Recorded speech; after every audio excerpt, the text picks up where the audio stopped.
الله فلا مضل له ومن يضلل فلا هادي له وأشهد أن لا إله إلا الله وحده لا شريك له وأشهد أن محمدا عبده ورسوله أما بعد فإن خير الحديث كتاب الله وخير الهدي هدي محمد صلى الله تعالى عليه وسلم وشر الأمور محدثاتها وكل محدثة بدعة وكل بدعة ضلالة وكل ضلالة في النار.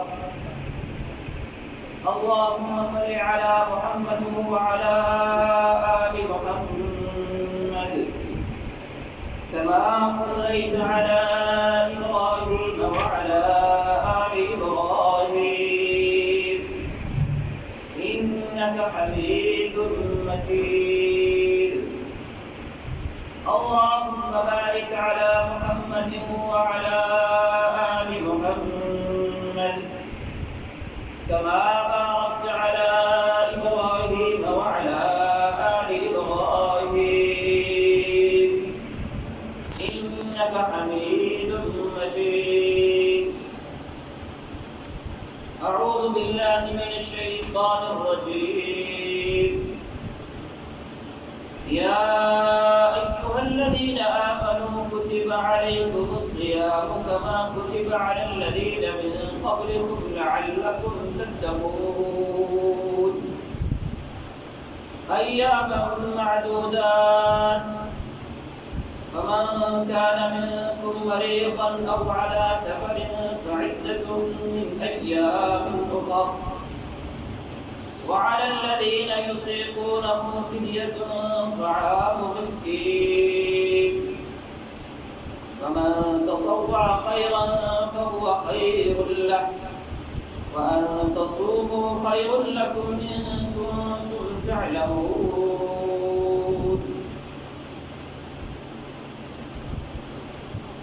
رب اشرح لي صدري ويسر لي أمري واحلل عقدة من لساني يفقهوا قولي.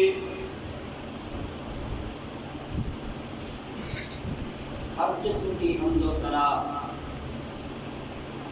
بزرگی اور کبریائی صرف اور صرف اللہ رب العزت کے لیے جو اکیلا ساری کائنات کا پروردگار ہے. درود و سلام امام الانبیاء سید المرسلین خاتم النبیین شفیع المذنبین رسول اکرم صلی اللہ علیہ وسلم کی ذات گرامی پر کہ جن کو اللہ رب العزت نے محض اپنے فضل و کرم کے ساتھ ساری کائنات کے لیے امام ہادی رہنما پیشوا پیغمبر و رسول بنا کر بھیجا ہے. درود و سلام کے بعد مجھے جس موضوع پر بولنے کے لیے کہا گیا ہے وہ موضوع بڑا طویل ہے اور اس موضوع کی جہتیں اور اس موضوع کی شاخیں یا فرعیں بہت زیادہ ہیں. موضوع اصل میں یہ ہے کہ رمضان مبارک کی مہینہ اور پھر صحابہ کرام کی زندگیاں. صحابہ کرام کی زندگیاں وہ مکمل طور پر قرآن اور حدیث کا آئینہ تھے اور صحابہ کرام کی زندگیوں کے ہر پہلو کو بیان بھی کرنا چاہیے اور ان کا تعلق بھی بنتا ہے. اور پھر بات یہ ہے وہ ہماری طرح رمضان کے مسلمان نہیں تھے وہ تو ہر لمحہ، ہر لحظہ اور ہر آن کے مسلمان تھے،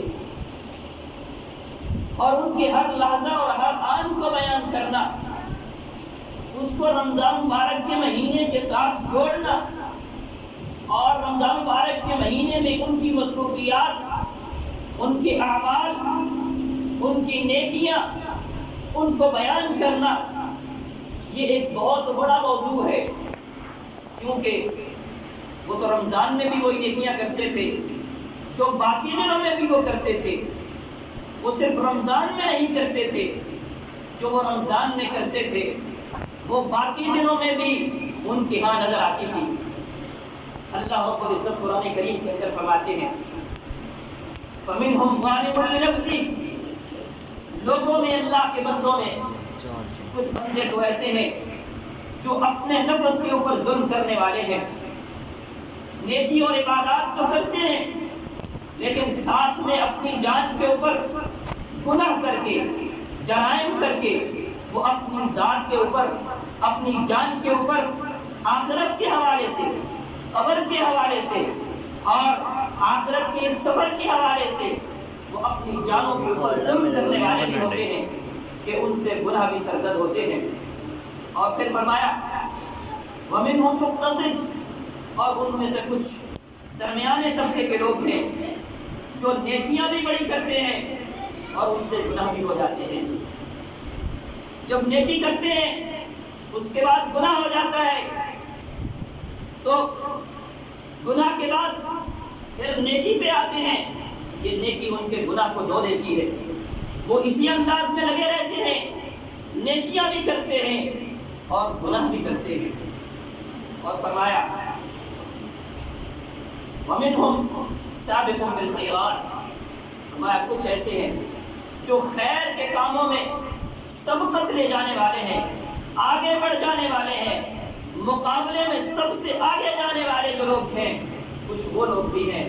اور صحابہ کرام کے بارے میں خود قرآن کریم میں اللہ رب العزت نے اس بات کی گواہی دی ہے کہ والسابقون الاولون، وہ صحابہ کرام تو خود بخود اپنے آپ کو آگے لے کے جانے والے تھے، وہ تو اول درجے کے مسلمان تھے، وہ تو سبقت لے جانے والے تھے، ہر طرح کے خیر کے کام میں آگے بڑھنے والے تھے، اور صرف خیر کے کام میں آگے بڑھنے والے نہیں تھے، انہوں نے ایسی ایسی خیر کی ہے، ایسی ایسی نیکی کی ہے، ایسا ایسا انہوں نے مقام مرتبہ پایا ہے کہ اللہ رب العزت نے خود ان کے لیے گارنٹی دی ہے رضی اللہ عنہم ورضوا عنہ، فرمایا اللہ رب العزت ان سے راضی ہو گیا ہے اور یہ اپنے رب سے راضی ہو گئے۔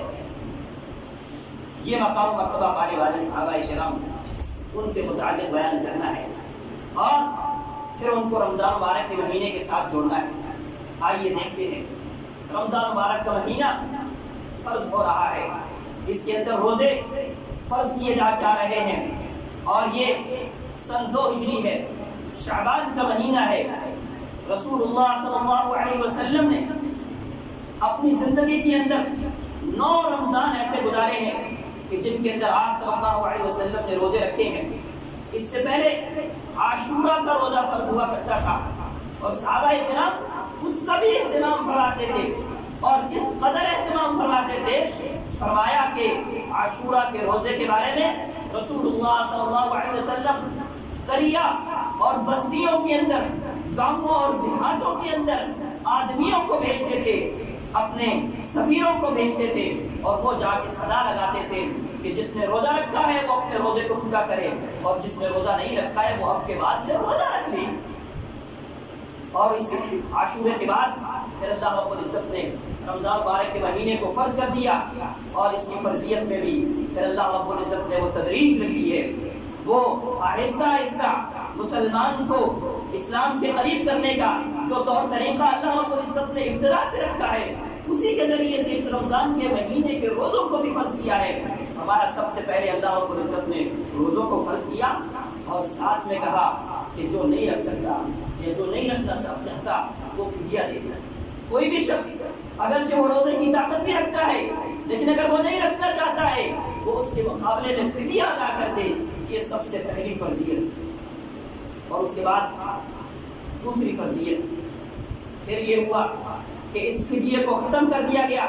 پھر کہا گیا کہ روزہ فرض ہے، اور یہ روزہ ہر امت کے اندر موجود ہے. کسی امت میں کیا اس کا طریقہ تھا، کسی امت میں کیا طریقہ تھا، لیکن یہ روزہ یہ ہر امت میں موجود تھا. اور یہ احادیث بھی ملتی ہیں کہ یہ جو ارکان اسلام ہیں جن کے اندر اللہ رب العزت کی وحدانیت کا اقرار ہے، کلمہ جس کو ہم بیان کرتے ہیں، نماز، روزہ، زکوٰۃ اور حج، یہ ساری وہ چیزیں ہیں جو ہر امت کے اندر موجود تھی. کسی کے اندر کوئی طریقہ تھا، کسی کے اندر کوئی طریقہ تھا اس کا، لیکن وہ ہر امت کے اندر موجود تھی. رسول اللہ صلی اللہ علیہ وسلم کی امت میں بھی اس کو اس انداز میں فرض کیا گیا کہ اس کے بعد پھر فدیے کو ختم کر کے صرف اور صرف روزے کو فرض کیا گیا. اور اس کا انداز یہ ہے کہ صبح فجر طلوع ہونے سے لے کر کے شام کے سورج کے غروب ہونے تک کھانا پینا کچھ نہیں ہے. اور اس کے ذریعے سے پیغام دینا ہے امت کو کہ تم نے جیسے کھانے پینے اپنے پیٹ کو روک لینا ہے، اسی طریقے سے تم نے اپنے آپ کو گناہوں سے بھی روک لینا ہے. تم نے اپنے آپ کو نیکیوں کے لیے بھی فارغ کر لینا ہے. جس طریقے سے تم کھانے پینے سے اپنے آپ کو روک کر کے فارغ کر لیتے ہو، یہ اپنے آپ کو رب العالمین کے ذکر کے لیے، رب العالمین کی یاد کے لیے، اللہ رب العزت کے سامنے جھکنے کے لیے اپنے آپ کو روک لینا ہے.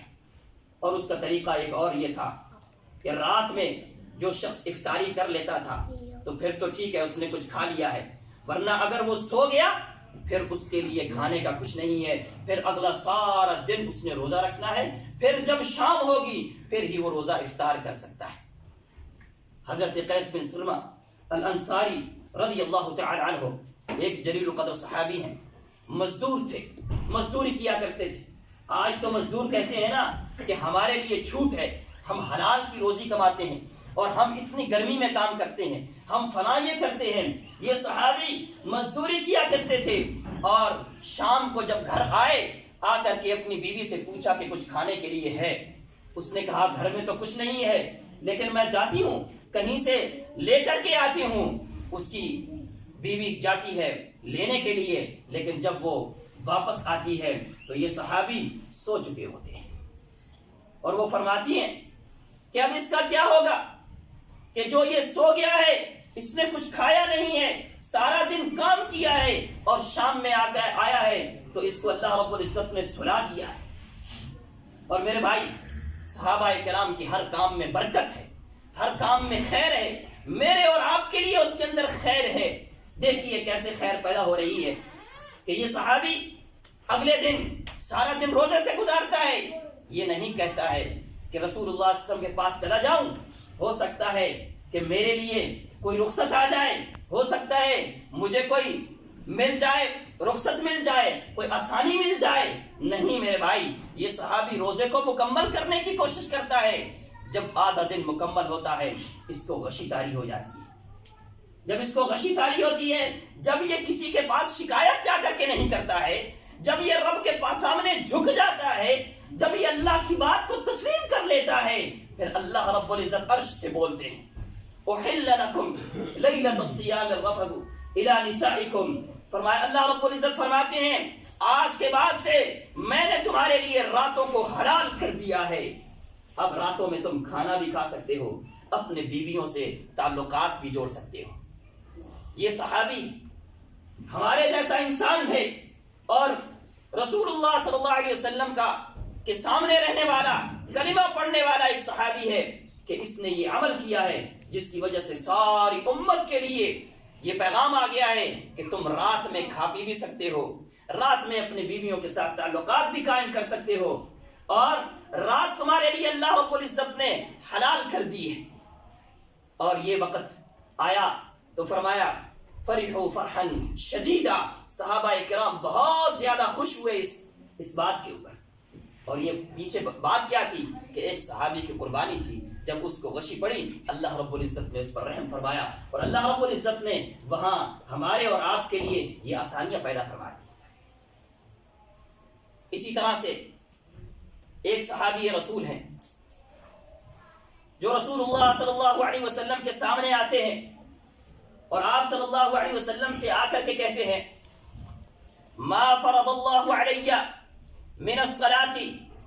فرمایا اے اللہ کے رسول، میرے اوپر نماز کتنی فرض ہے، کتنی ضروری ہے۔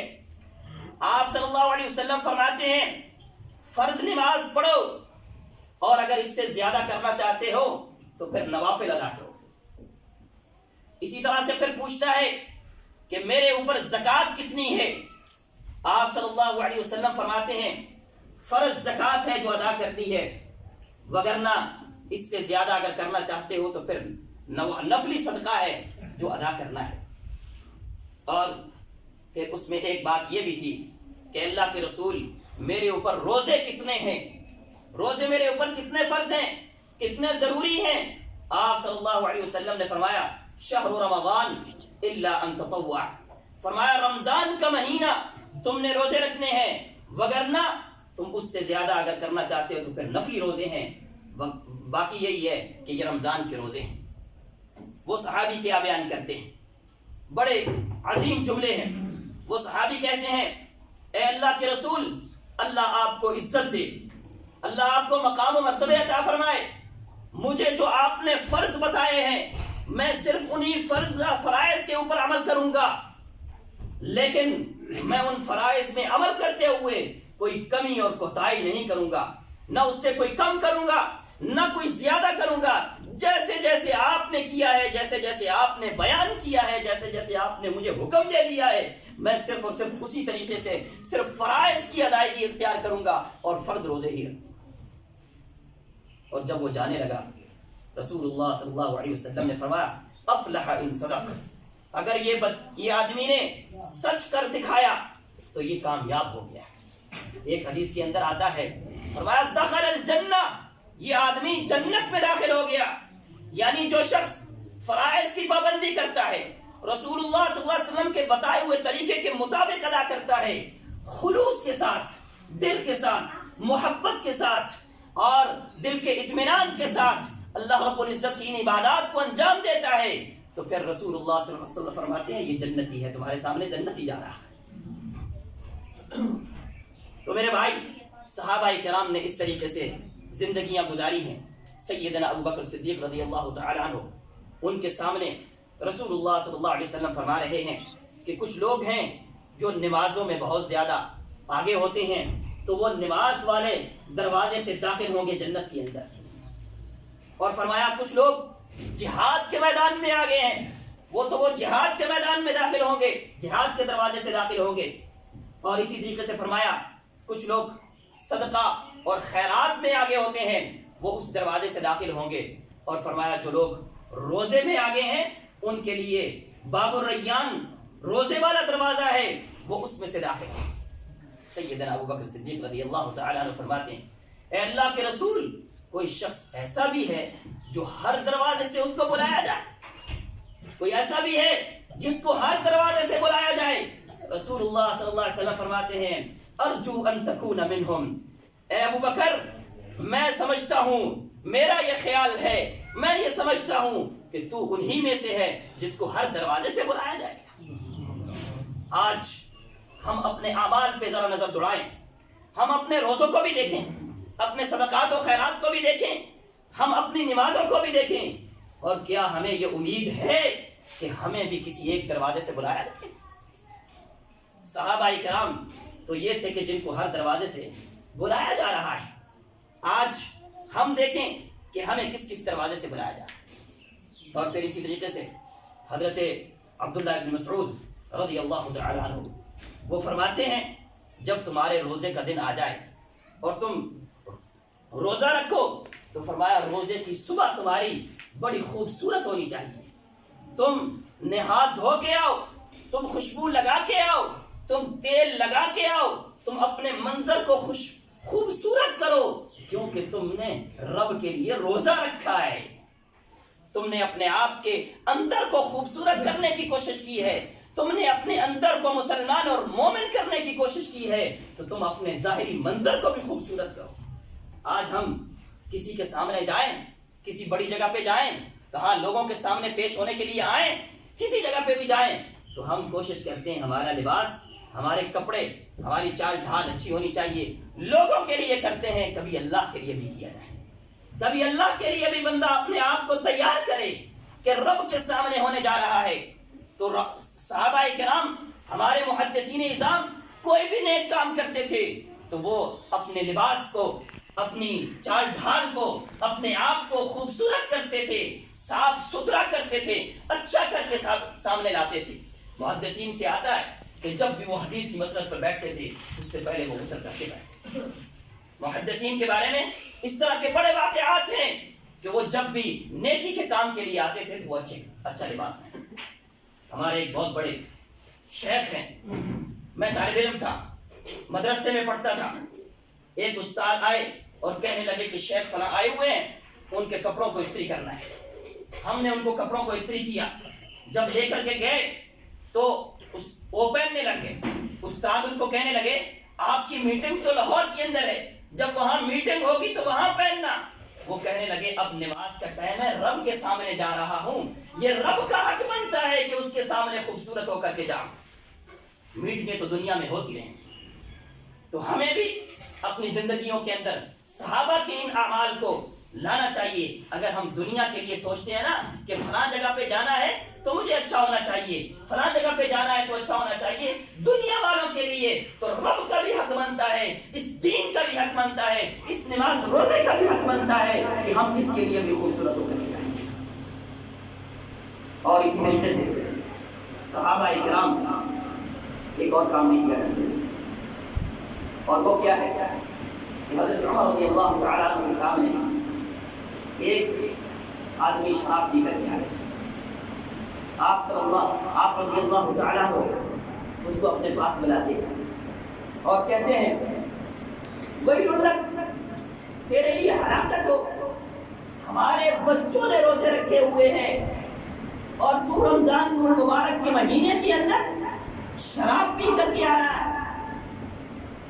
اور اس کو آپ رضی اللہ تعالیٰ عنہ نے کوڑے لگائے، اس کو سزا دی۔ لیکن یہ جو ان کی بات ہے کہ وہ کہتے ہیں ہمارے تو بچوں نے بھی روزے رکھے ہوئے ہیں۔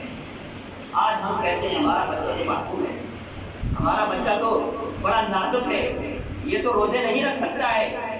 نہیں میرے بھائی، اگر ہم اپنے بچوں کی تربیت صحیح طریقے سے نہیں کریں گے، اگر ہم اپنے بچوں کی صحابہ کرام کے طور طریقے کے مطابق تربیت نہیں کریں گے تو پھر کون کرے گا؟ ربیع بنت معوذ بخاری کی روایت ہے، وہ فرماتی ہے کہ ہم اپنے چھوٹے بچوں کو روزے رکھایا کرتے ہیں، اور فرماتی ہیں جب ہمارے بچے ہمیں تنگ کیا کرتے تھے کھانے کے لیے کچھ چیز کے لیے تو ہم اون کے کھلونے بناتے ہیں اور اس اون کے کھلونے ان کو دے کر کے ان کو اس کے ذریعے سے بہلا لیا کرتے تھے، اور پھر جب افطاری کا ٹائم ہوتا تھا تب ہم ان کو کھانا کھلاتے۔ یہ عورت کا دل، ماں کا دل اپنے بچوں کے لیے بڑا نرم ہوتا ہے، اور یہ عورت اپنے بچوں کے بارے میں بیان کر رہی ہے کہ وہ مانگتے تھے کھانا لیکن ہم ان کو کھلونے تو دیتے تھے لیکن کھانا نہیں دیتے تھے، کیونکہ ان کا یہ یقین تھا اگر یہ مر گیا تو رب العالمین کے راستے میں جانے والا ہے، اگر اس کو نقصان ہوا تو رب العالمین کے راستے میں نقصان ہو رہا ہے۔ اور پھر ان کا یہ ایمان تھا کہ رب کا نام لے کر کے، رب کے کام آ کر کے بندہ بیمار نہیں ہوتا ہے، بندے کو نقصان نہیں ہوتا ہے۔ ان کا یہ ایمان تھا کہ اس دین کے اندر مجھے فائدہ ہے، اسی دین کے اندر دنیا و آخرت کی خیر ہے، اسی دین کی وجہ سے میرے بچے کی دنیا اور آخرت اور آگے کی زندگی کو سنورنے والی ہے۔ آج ہم تو سوچتے ہیں ہمارے بچوں کی آگے کی زندگی وہ اس سے خراب ہو گئی، کمزور ہو جائے گا، بچے کا پیپر ہے، پیپر میں اچھے طریقے سے پیپر نہیں دے سکے گا، فلاں یہ ہو جائے گا اور فلاں یہ ہو جائے گا۔ لیکن یہ صحابہ کرام تھے جو اپنی زندگیوں کے اندر اور اپنے بچوں کی زندگیوں کے اندر اسلام کو کس طریقے سے داخل کر رہے ہیں۔ آج ہم اپنے آپ کو بھی اور اپنے بچوں کو بھی کس طریقے سے اسلام سے نکال رہے ہیں، ذرا نظر دہرائیں تو پتہ چل جاتا ہے۔ اور پھر وہ عورتیں جو صحابہ کرام کی بیویاں اور خود رسول اللہ صلی اللہ علیہ وسلم کی بیویاں سیدہ عائشہ صدیقہ رضی اللہ تعالی عنہا، وہ فرماتی ہیں کہ ہم رمضان مبارک کے مہینے میں روزے جو نہیں رکھ پاتی تھی، اللہ رب العزت کی طرف سے جو ہمارے اوپر بعض دن آ جاتے ہیں جن میں ہم روزہ نہیں رکھ سکتی ہیں، جب وہ ہم روزے نہیں رکھ سکتی تھی تو ہم بعد کے اندر اس کی تکمیل کرنے کی کوشش کی، ہم بعد کے اندر وہ روزے رکھنے کی کوشش کرتی تھی، اور فرمایا رمضان آگے والا رمضان آنے سے پہلے پہلے پچھلے رمضان کا کھاتا پورا کرنا۔ اور ہم نے تو کبھی سوچا ہی نہیں ہے کہ پچھلے رمضان میں میرے کون کون سے روزے رہ گئے، کوئی ضرورت کی وجہ سے رہ گئے، کسی مجبوری کی وجہ سے رہ گئے، بیماری کی وجہ سے رہ گئے، یا کس وجہ سے رہ گئے تھے؟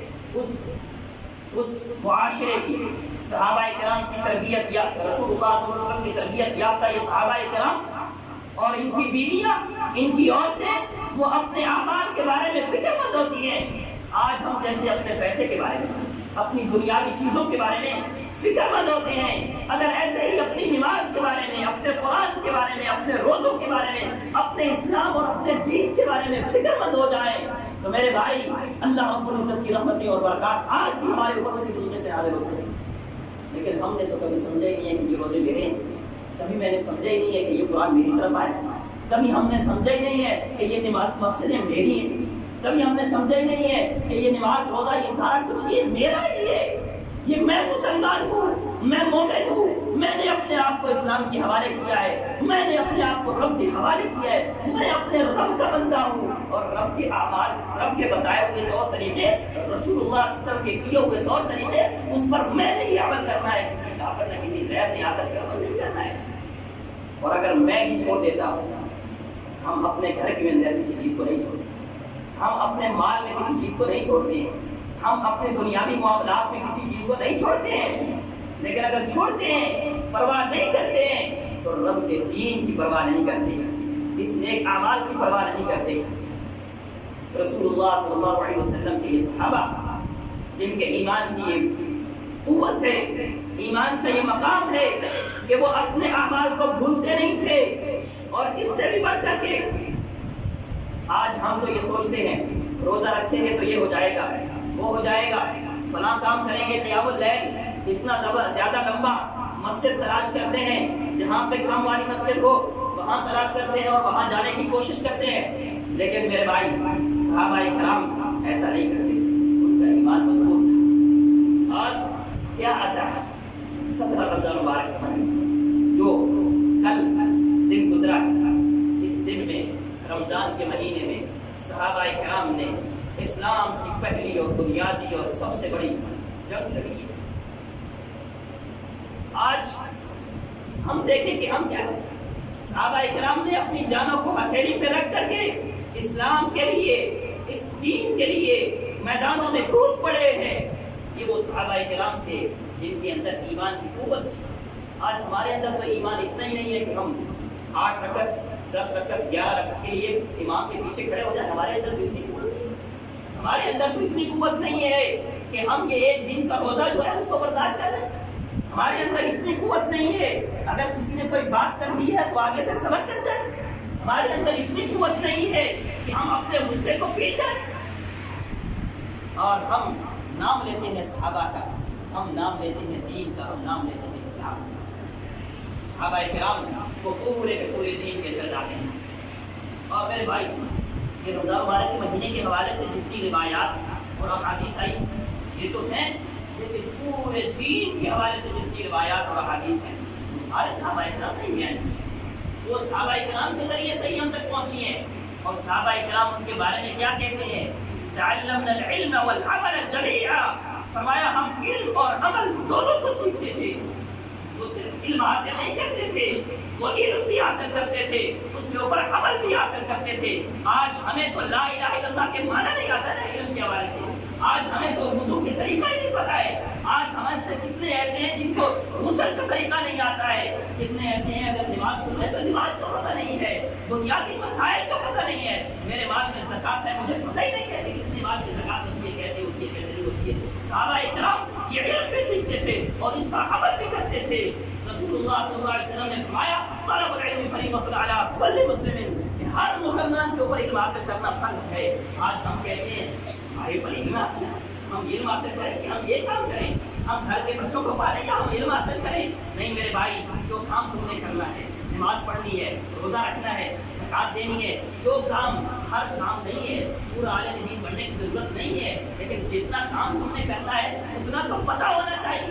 تم یقین کے ساتھ، ایمان کے ساتھ، تمہیں پتہ ہو کہ یہ کام ایسے ہی ہے پھر تم کرو. یہ نہیں ہے جناب جب بھی مسئلہ پیش آیا فون اٹھایا مولوی صاحب کو لگایا، ہاں جی یہ مسئلہ کیسے ہے، میں نے اپنے دین کو مولوی کے کندھے پہ رکھ دیا ہے، کبھی خود محنت نہیں کی ہے، کبھی خود کوشش نہیں کی ہے. کل کلام کو اللہ پوچھ لے کہ تمہاری اس علم کا کیا محنت ہے. یہ تو مولوی نے کیا تھا، یہ تو مولوی نے تمہیں بتایا تھا. تمہاری اپنی کیا محنت ہے، تم نے اپنا کیا کچھ کر کے دکھایا. آج ہم دنیا کے معاملات میں ہم ایسے نہیں کہتے ہیں مولوی جو کرتے ہیں، دنیا کے معاملات میں ایسے نہیں کہتے ہیں میرا بھائی جو کرتے ہیں، دنیا کے معاملات میں یہ نہیں کہتے ہیں فلاں بندہ جو کرتے ہیں. نہیں میرے بھائی، دنیا کے معاملات میں ہم ہر ایک کام کو خود دیکھتے ہیں، خود سمجھتے ہیں، پھر اس کے بعد کرتے ہیں، اور وہ بھی بڑی تحقیق اور بڑی ریسرچ کرنے کے بعد کام کرتے ہیں. لیکن یہ دین اتنا سستا ہے کہ اس کو ہم نے لوگوں کے حوالے کر دیا ہے، اور اس سے بھی بڑھ کر کے ہم دیکھتے ہیں وہ کیسے کر رہا ہے، وہ کیسے کر رہا ہے، میں بھی ویسے کروں. یہ ہمارا دین بن گیا ہے، یہ ہمارا اسلام بن گیا ہے، یہ ہمارا ایمان بن گیا ہے. یہ ہم ایمان اور اسلام کے اوپر عمل کرنے والے ہوتے ہیں. ہم کہاں اور صحابہ کرام کہاں. وہ فرماتے ہیں 5 آیات جب ہم سیکھتے تھے ان 5 سے آگے 6 آیت نہیں سیکھتے تھے جب تک اس پر عمل نہ کریں. آج ہم پورے قرآن کے حافظ بن جاتے ہیں، آج ہمیں پورا قرآن پڑھ لیتے ہیں، پورا قرآن سن لیتے ہیں، کبھی پتہ نہیں ہے کہ قرآن کے اندر رب نے کہا کیا ہے. رب العالمین مجھے خطاب کیا فرما رہے ہیں. راتوں میں تراویح اور قیام اللیل یہ صحابہ کرام کا بڑا مشغلہ تھا، بہترین مشغلہ تھا. اور وہ یہ نہیں ہے کہ صرف رمضان میں تھا، وہ تمام راتوں کے اندر. اور پھر رسول اللہ صلی اللہ علیہ وسلم نے جو صحابہ کرام کی ٹریننگ کی اس کے اندر کیا ٹریننگ ہے کہ رسول اللہ صلی اللہ علیہ وسلم نے ایک دن تراویح کی نماز جماعت کے ساتھ ادا کری.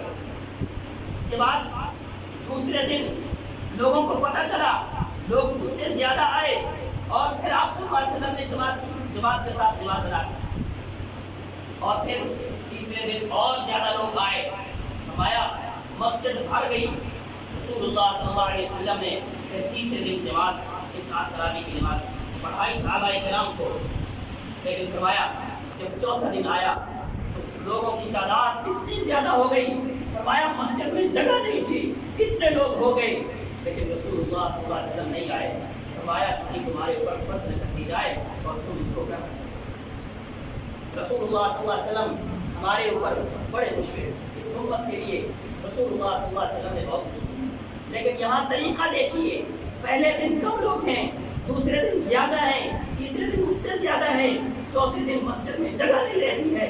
یہاں یہ ہوتا ہے پہلے دن مسجد میں جگہ نہیں ہوتی ہے، دوسرے دن اس سے کم ہوتے ہیں، تیسرے دن اس سے کم، اور ایک وقت آتا ہے کہ امام صاحب کے پیچھے چند لوگ کھڑے ہوتے ہیں. اور بعض دفعہ تو یہ بھی ہوتا ہے کہ لوگ نماز پڑھ کے نکل جاتے ہیں. رمضان مبارک کے مہینے ہم الٹ ہو چکے، وہ ایسا ایسا زیادہ ہوتے تھے، ہم ایسا ایسا کم ہوتے. میرے بھائی، ہم ہمیشہ کے مسلمان ہیں، ہم 1-2 دن کے مسلمان نہیں ہیں. اور عبد الرحمن بن عبد القاری وہ فرماتے ہیں کہ میں عمر بن خطاب رضی اللہ تعالیٰ عنہ کے ساتھ ایک دن رمضان مبارک کے راتوں میں مسجد کی طرف چکر لگایا تو دیکھا کہ کچھ صحابہ کرام وہ کھڑے ہیں، قرآن کریم کی تلاوت کر رہے ہیں. کوئی ادھر کھڑا ہے، کوئی ادھر کھڑا ہے، کوئی ادھر کھڑا ہے، کوئی ادھر کھڑا ہے. راتوں کا قیام ہو رہا ہے. اور یہ صحابہ کرام صرف رمضان میں نہیں، ہر رات میں کیا کرتے تھے، اور بڑا لمبا لمبا قیام کیا کرتے تھے. تو صحابہ کرام یہ قیام کر رہے ہیں. رسول اللہ صلی اللہ علیہ وسلم کے یہ صحابہ، یہ رسول اللہ صلی اللہ علیہ وسلم کے ٹریننگ یافتہ لوگ، یہ رسول اللہ صلی اللہ علیہ وسلم کے ساتھی اصحاب رسول، یہ ایک عمل کو عملی جامہ پہنا رہے ہیں. حضرت عمر بن خطاب رضی اللہ تعالیٰ عنہ دیکھتے ہیں، وہ فرماتے ہیں کتنا اچھا ہو کہ میں ان کو جماعت کے ساتھ ملا دوں. اور انہوں نے پھر ان کو جماعت کے ساتھ ملا دیا. حضرت ابی بن کعب رضی اللہ تعالیٰ عنہ جو جلیل القدر صحابی ہیں، جو قاری قرآن تھے، ان کو وہاں پہ جمع کر دیا، ان کو مقرر کر دیا امام. اور پھر سارے لوگ ان کے پیچھے نماز ادا کرنے لگے، کیونکہ اب وہ خدشہ نہ رہا جو رسول اللہ صلی اللہ علیہ وسلم نے بیان کیا تھا کہ میں یہ دیکھتا ہوں کہ کہیں تمہارے اوپر اس کو فرض نہ کر دیا جائے، اب وہ خدشہ نہ رہا، تو اب حضرت عمر بن خطاب رضی اللہ تعالیٰ عنہ نے اس کو جماعت کے ساتھ منسلک کر دیا، کیونکہ اس کی سنت رسول اللہ صلی اللہ علیہ وسلم کر کے دکھا گئے تھے۔ وہ 3 دن جو رسول اللہ صلی اللہ علیہ وسلم نے جماعت کروائی تھی، وہ سنت آپ صلی اللہ علیہ وسلم ہمارے سامنے کر کے دکھا گئے تھے۔ حضرت عمر بن خطاب رضی اللہ تعالیٰ عنہ نے اسی سنت کو پھر زندہ کیا، اور عمر بن خطاب رضی اللہ تعالیٰ عنہ نے اس کو آگے پھیلایا۔ رسول اللہ صلی اللہ علیہ وسلم کے بارے میں آتا ہے کہ آپ صلی اللہ علیہ وسلم راتوں کو جاگا کرتے تھے، ہر رات کو آپ صلی اللہ علیہ وسلم جاگا کرتے تھے، لیکن رمضان مبارک کی مہینے کی راتوں میں آپ صلی اللہ علیہ وسلم خاص طور پر جاگا کرتے تھے۔ فرمایا کہ وہ نماز پڑھتے رہتے تھے، جتنا چاہتے تھے نماز پڑھتے تھے، اور پھر آخری ایام میں آپ صلی اللہ علیہ وسلم اپنے صحابہ، اپنے گھر والوں کو بھی اٹھاتے تھے، اپنے گھر والوں کو بھی اٹھاتے تھے۔ یہ صحابیات آپ صلی اللہ علیہ وسلم کے ساتھ پھر یہ بھی قیام کیا کرتی تھی، اور حضرت عمر رضی اللہ تعالیٰ عنہ نے پھر اسی طریقے کو اپنی زندگی کے اندر بھی نافذ کیا ہے۔ حضرت عمر رضی اللہ تعالیٰ عنہ کے بارے میں آتا ہے کہ وہ بھی رات کو نماز پڑھتے رہتے تھے، جتنی اللہ رب العزت ان کو مقدر میں کرتا تھا، اور جب رات کی آدھی رات ہو جاتی تھی، اس کے بعد حضرت عمر بھی اسی طریقے سے اپنے گھر والوں کو اٹھایا۔ یہ صحابہ اکرام ایسا کیا کرتے تھے۔ آج ہم اپنے گھروں کا ماحول کیسا بنا رہے ہیں، دیکھیں کہ ہم اپنے گھروں کا ماحول کیسا بنا رہے ہیں کہ رمضان مبارک کی راتوں کے اندر اگر ہم بھی اٹھیں اور ہم بھی رب کے سامنے کھڑے ہونے کے لیے تیار ہو جائیں، ہم بھی اپنے بچوں کو، ہم بھی اپنی بیٹیوں کو، ہم بھی اپنی بیویوں کو، ہم بھی اپنی بہنوں کو، ہم بھی اپنے بھائیوں کو رب کے سامنے کھڑا کریں۔ ہم تو کہتے ہیں نا، میں نے اپنے بھائی کو جناب اپنے پیروں پہ کھڑا کر دیا، میں نے جناب اپنے بیٹے کو اپنے پیروں پہ کھڑا کر دیا، میں نے اپنے بیٹے کی شادی کر دی ہے، میں نے اپنے بیٹے کا یہ کر دیا ہے۔ آئیے کبھی یہ بھی میں کہہ سکوں کہ میں نے اپنے بیٹے کو اپنے رب کے سامنے کھڑا کر دیا، میں نے اپنے بیٹے کو اپنے رب کی تعلیمات سے آگاہ کرا دیا ہے، میں نے اپنے بیٹے کو قرآن اور حدیث کا عالم بنا دیا ہے۔ کبھی میں بھی یہ بات کہہ سکوں، اگر میں کہہ سکوں تو یہ سب سے بڑی میری خوش نصیبی کہ اس دنیا کے اندر اللہ رب العزت کی دی ہوئی یہ امانت ہے، یہ اولادیں یہ دی ہوئی امانت ہے۔ یہ انسان کو رسول اللہ صلی اللہ علیہ وسلم نے فرمایا تھا، کلکم مسئول وکلکم راع وکلکم مسئول عن رعیتہ، فرمایا تم میں سے ہر ایک رعایا ہے، اور اس کے اوپر جو مسئول ہے، جو اس کے اوپر ذمہ دار ہے، اس سے پوچھا جائے گا۔ اگر میں گھر کا سربراہ ہوں تو میرے گھر کے اندر رہنے والے تمام افراد جو میرے تحت رہ رہے ہیں، ان تمام کے بارے میں مجھ سے پوچھا جائے گا، ان کی نماز کے بارے میں، ان کے روزے کے بارے میں، ان کی نیکی اور عبادات کے حوالے سے میں نے ان کو کیا سکھایا، میں نے ان کو کیا پڑھایا، میں نے ان کو کس طرف ترغیب دلائی، میں نے ان کو کس طرف لانے کی کوشش کی، ان تمام چیزوں کے بارے میں مجھ سے پوچھا جائے گا۔ اب دیکھوں کہ میں نے اس کے بارے میں کچھ سوچ رکھا ہے، کچھ کیا ہے یا نہیں کیا ہے۔ اسی طرح سے جیسے میں نے آپ کو کہا کہ رمضان کے ساتھ صحابہ کرام کا تعلق بڑا گہرا ہے، اور بہت ساری جہتیں ہیں، بہت ساری چیزیں ہیں۔ قرآن کریم کے ساتھ صحابہ کرام کا تعلق یہ بڑا گہرا موضوع ہے، بہت بڑا موضوع ہے، اور رمضان مبارک کے مہینے میں تو اللہ رب العزت نے قرآن کو نازل کیا ہے، رمضان مبارک کے مہینے میں قرآن کو نازل کیا گیا ہے، اور صحابہ کرام کے بارے میں آتا ہے، کوئی تو 3 دن میں قرآن کو ختم کیا کرتا تھا، کوئی 5 دن میں قرآن کو ختم کیا کرتا تھا، اور کوئی 7 دن میں قرآن کو پڑھا کرتا تھا، اور فرمایا کوئی جو ہے 10 دن میں قرآن کو پڑھا کرتا تھا۔ اور کسی کے بارے میں آتا ہے پہلی دفعہ تو 10 دفعہ پڑھ لیتے تھے، دوسری دفعہ 7 مرتبہ، اور تیسری دفعہ 5 دنوں کے اندر، اور پھر اسی طریقے سے 3 دنوں کے اندر یہ قرآن کو پڑھتے چلے جاتے تھے۔ جو ہی آخری راتوں کی طرف جاتے تھے قرآن زیادہ ہوتا جاتا تھا، زیادہ پڑھتے چلے جاتے تھے قرآن کریم کے اوپر عمل بھی اسی طریقے سے بڑھتا چلا جاتا ہے۔ ہمارے اسلاف کیا کہتے ہیں، ایک محدث تھے، انہوں نے رمضان المبارک کے مہینے سے پہلے اپنے گھر والوں کو جمع کیا، گھر والوں کو بٹھایا اور کہا رمضان مبارک کا مہینہ آ رہا ہے، اس رمضان کے مہینے میں تم کون کون سے اعمال شروع کر رہے ہو، کون سے نیک اعمال شروع کر رہے ہو؟ ایک نے بتایا کہ میں یہ عمل کرنے والا ہوں، ایک نے کہا میں یہ عمل کرنے والا ہوں، ایک نے کہا میں یہ عمل کرنے والا ہوں۔ ہر ایک نے اپنا اپنا بتایا، بیٹیوں نے، بیٹوں نے، بیویوں نے، ہر ایک نے اپنے اپنے بارے میں بتایا۔ جب ان کی اپنی باری آئی تو رونے لگے۔ بیٹے نے کہا ابا جان آپ کی باری آئی تو رونے لگ گئے، کیا بات؟ کہا کہ میں اس لیے رو رہا ہوں کہ میرے پاس کوئی ٹائم ہی نہیں ہے کہ میں کوئی عمل زیادہ کروں، کیونکہ وہ رمضان سے پہلے بھی اپنے ٹائم کو مصروف رکھتے ہیں، رمضان سے پہلے بھی وہ اعمال کرتے تھے، جب رمضان آتا تو وہی اسی طرح سے ان کا رمضان بھی گزرتا تھا، کیونکہ وہ رمضان سے پہلے بھی بہت زیادہ اعمال ان کی زندگی کے اندر موجود تھے۔ آج ہم دیکھیں ذرا، میں اپنی زندگی کے اوپر نظر گزار کے دیکھیں کوئی ایک ایسا رمضان جس کے بارے میں یہ کہہ سکوں کہ میں نے اس رمضان میں پورے قرآن کو پڑھا ہے، پھر یہ غور و فکر اور تدبر سے پڑھا ہے، ترجمے سے پڑھا ہے، اس کو سمجھ کر کے پڑھا ہے۔ دنیا کی ہر کتاب، کوئی کتاب بھی بندہ ایسے نہیں پڑھتا ہے کہ اگر سمجھ نہیں آئی ہے تھوڑی دیر پڑھی، اگر سمجھ نہیں آتی ہے تو اس کو رکھ دیتی، وہ کہتے ہیں یہ سمجھ نہیں آتی ہے میرے بھائی، لیکن قرآن ایسا ہے سمجھ نہیں آتی ہے پھر بھی پڑھتے چلے جاتے ہیں۔ اور بعض کو تو پڑھنا ہی نہیں آتا ہے اللہ کے رب کی کلام، یہ میرے رب کا کلام ہے، یہ میرے رب کے قول ہیں، یہ اللہ رب العزت کا کلام ہے، اور یہ مجھے پڑھنا نہیں آتا ہے، اور اس کے معانی اور مفاہیم اور مطالب مجھے نہیں آتے ہیں۔ اور آج کا دور، جس دور کے اندر اللہ رب العزت نے دین کو میرے اور آپ کی جیب میں ڈال دیا ہے، یہ جو موبائل ہم دیکھ رہے ہیں، اس دنیا کے اندر موبائل دیکھ رہے ہیں، ان موبائلوں کے اندر اللہ رب العزت نے قرآن کو ترجمے کی صورت میں ہر ایک انداز میں، ویڈیو میں لیں، آڈیو میں لیں، اس کو پی ڈی ایف فائل میں لیں، کسی بھی انداز میں لیں، وہ آپ کے پاس آپ کی جیب میں آ گیا ہے، آپ کا کام ہے اس کو کھولنا۔ اگر نہیں کھول لے، یہ میرا اور آپ کا مسئلہ ہے، رب نے تو میری جیب کا اس کو پہنچا دیا ہے۔ ہم اس موبائل میں سے اپنا گند جو چاہے گند نکالنا چاہے اس میں سے نکال لیتے ہیں، نہیں نکال سکتے تو اللہ کا دین نہیں نکال سکتے۔ ہمیں غور و فکر نہیں ہوتی ہے تو اللہ کے دین کی نہیں ہوتی ہے، ہر چیز اپنے مطلب کی یہاں سے ہم نکال سکتے ہیں۔ لہٰذا میرے بھائی، یہ قرآن پڑھنے کے لیے آیا ہے، یہ قرآن عمل کی کتاب ہے، یہ قرآن اسی رمضان میں آیا ہے، اور قرآن جس چیز کے ساتھ جڑ گیا ہے اس کو مقام مرتبے جس کے ساتھ جڑ گیا ہے، رسول اللہ صلی اللہ علیہ وسلم کے ساتھ جڑا ہے تو سب سے زیادہ اشرف المرسلین کو بنا دیا گیا ہے، سید المرسلین بنا دیا گیا ہے۔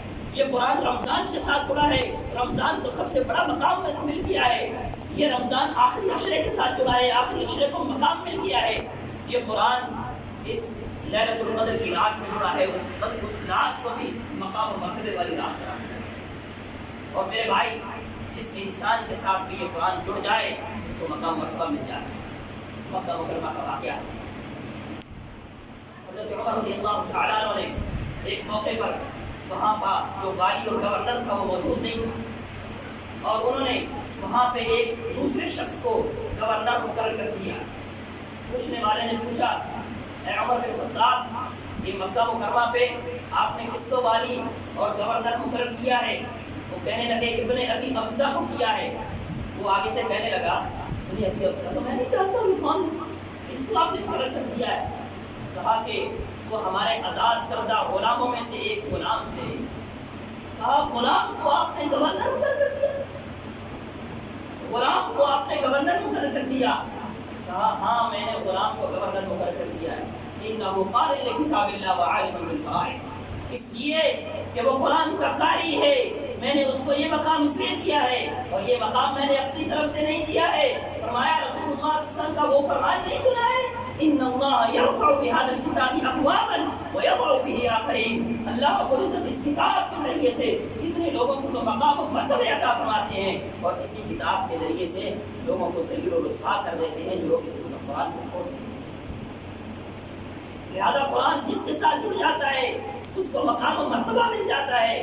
آج ہم اپنی زندگیوں کے اندر قرآن کو لے کر کے میرے بھائی، اس کو شیشے کی الماری میں رکھنا، اس کو بڑی اچھی جگہ پہ رکھنا، اس کی طرف کمر اور پیٹھ نہ کرنا اور اس کو چومنا، یہ میرے بھائی اس کی تعظیم ہے، لیکن وہ اس لیے نہیں آیا، وہ میری طرف آیا ہے تاکہ میں اس کو پڑھوں اور اس کے اوپر عمل کروں۔ وہ اس لیے آیا ہے کہ اس دنیا کے اندر مسلمان جا رہا ہو تو پتہ چلے کہ یہ قرآن پر عمل کرنے والا مسلمان جا رہا ہے۔ اس دنیا کے اندر رہنے والا ہر مسلمان اس سے پتہ چلنا چاہیے کہ یہ قرآن کی تعلیمات کو جانتا ہے، یہ قرآن کی تعلیمات کے اوپر عمل کرنے والا ہے۔ قرآن اس کی زندگی کے اندر، اس کے گھر کے اندر، اس کے معاشرے کے اندر، اس کے گاؤں کے اندر، اس کے شہر کے اندر، اس کے دیہاتوں کے اندر قرآن موجود ہے۔ اور اگر یہ قرآن موجود ہوگا تو میرے بھائی رب کی رحمتیں، رب کے فضل و کرم بھی نازل ہوگا۔ اللہ رب العزت سے دعا ہے کہ اللہ رب العزت ہمیں نیک اعمال کرنے کی توفیق عطا فرمائے۔ اللہ رب العزت ہمیں صحابہ کرام کی زندگیوں کے مطابق چلنے کی توفیق عطا فرمائے۔ اللہ رب العزت ہماری زندگیوں کے اندر قرآن کو، نماز کو، عبادات کو اور دین کی تمام امور کو اللہ رب العزت لے کر کے آئے۔ اقول قولی ھذا واستغفر اللہ لی ولکم ولسائر المسلمین من كل ذنب فاستغفروه انه هو الغفور الرحیم۔ نحمده ونستعینه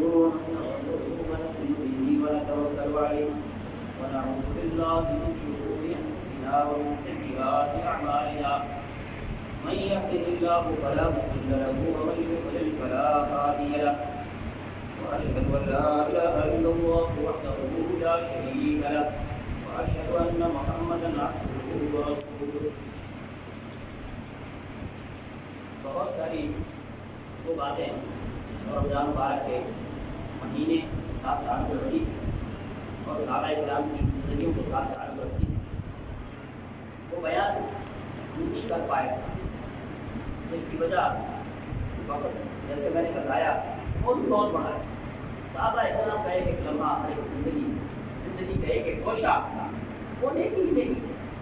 وہ عبادات کے ساتھ جڑے ہوئے، یہ نیکی بیان کریں، یہ بیان کریں، یہ بیان کریں، یہ بیان کریں، اور کون سی نیکیاں کس کو چھوڑیں اور کس کو بیان کریں۔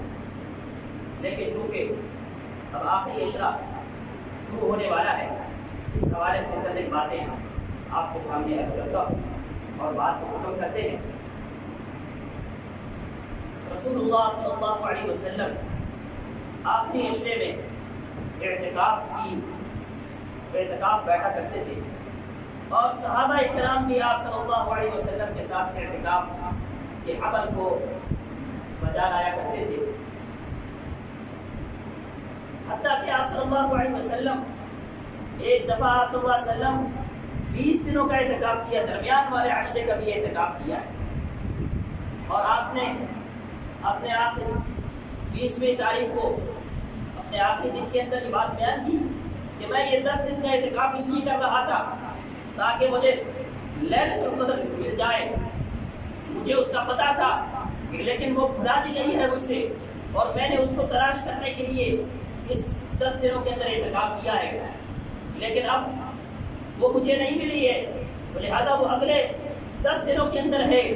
تو صحابہ کرام جو آپ کے ساتھ بیٹھے ہوئے تھے، آپ صلی اللہ علیہ وسلم نے ان تمام صحابہ کو بلایا کہ آؤ اور اعتکاف کی اس عبادت کو آگے جاری رکھا جائے گا، اور پھر آپ صلی اللہ علیہ وسلم نے آخری عشرے کا اعتکاف کیا ہے، اور اسی طرح سے صحابہ کرام نے بھی آپ کے ساتھ اس آخری عشرے کا اعتکاف کیا ہے۔ صرف اس قدر نہیں بلکہ صحابیات نے بھی آپ کے ساتھ اعتکاف کیا ہے، لیکن قرآن کریم کا یہ فیصلہ ہے، فرمایا وَأَنْتُمْ عَاكِفُونَ فِي الْمَسَاجِدِ، تم اعتکاف کرو مسجدوں کے اندر، اگر عورت ہے یا مرد ہے، ہر صورت میں اس کو مسجد کے اندر اعتکاف کرنا ہے۔ گھروں کے اندر یا کئی دوسری جگہوں کے اوپر اعتکاف کی سنت یا اعتکاف کا طریقہ نہیں ہے۔ عبادت وہی قبول ہے جو رسول اللہ صلی اللہ علیہ وسلم کے طریقے کے مطابق تھی۔ صحابیات کے خیمے بھی مسجد میں لگائے جاتے تھے، صحابہ اکرام کے خیمے بھی مسجد میں لگائے جاتے تھے، اور وہ مسجد میں اعتکاف کرتی تھی، صحابیات بھی اور صحابہ بھی مسجد کے اندر اعتکاف کیا کرتے تھے۔